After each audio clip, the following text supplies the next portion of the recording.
ধর্মদর্শনে অ্যাকুইনাসের বিশ্বতাত্ত্বিক যুক্তি সম্পর্কে আজকে আলোচনা করব।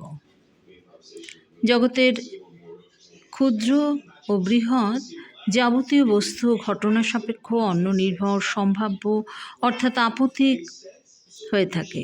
এই আপতিক বস্তুমাত্রই পরের উপর নির্ভরশীল, অর্থাৎ আপতিক বস্তুর অস্তিত্ব জগতের কাছে আবশ্যিক নয়।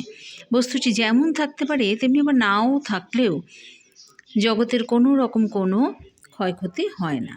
একটা দৃষ্টান্ত দিয়ে বোঝানো যাচ্ছে যে ছাপানো বইয়ের পাতাটি একাধিক অপরের ওপর তাদের বিভিন্ন ধরনের কার্যকারিতার উপর নির্ভরশীল। যেমন বৃক্ষছেদন, কাষ্ঠ পরিবহন, কারখানায় মণ্ড প্রস্তুতকরণ, প্রকাশক, মুদ্রণকর্তা, লেখক, কালি, কলম ইত্যাদি। বইয়ের ছাপানো পাতাটি এদের প্রত্যেকের উপর নির্ভরশীল, যাদের কোনো একটির অভাব ঘটলে ছাপানো কাগজ হয় না। টমাস অ্যাকুইনাস তার মতে জগতের প্রত্যেকটা বস্তু ঘটনা এই প্রকারে পরনির্ভর এবং আপতিক।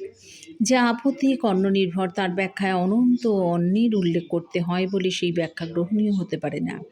একটা আপতিক বিষয় অন্য একটি আপতিক বিষয়ের উপর নির্ভরশীল হলে সে দ্বিতীয় বিষয়টিও অন্য এক আপতিক বিষয়ের উপর নির্ভরশীল হবে, এবং এভাবে ক্রমাগত যদি চলতে থাকে তাহলে সেক্ষেত্রে অনাবস্থা দোষ ঘটবে।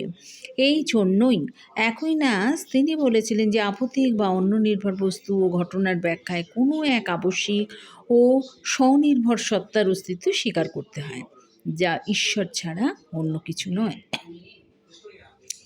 এবার সমালোচনা হিসেবে বলি, অ্যাকুইনাসের আদি কারণ বিষয়ক যুক্তিটি গ্রহণযোগ্য হতে পারেনি, কারণ জগতের ব্যাখ্যায় আদি কারণের স্বীকৃতি অনিবার্য নয়। ঈশ্বরকে যে আদি কারণরূপে স্বীকার না করেও জগতের ব্যাখ্যা সম্ভব, অন্তত ন্যায়গতভাবে, কিন্তু সেটা অসম্ভব নয়। এইভাবে অ্যাকুইনাসের সমালোচনা হয়েছে। অ্যাকুইনাস আদি কারণ বিষয়টি সমালোচনা করা হয়েছে।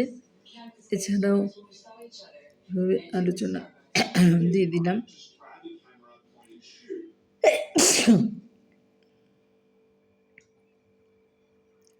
এবারে সেই বিশ্বতাত্ত্বিক যুক্তির সমালোচনা।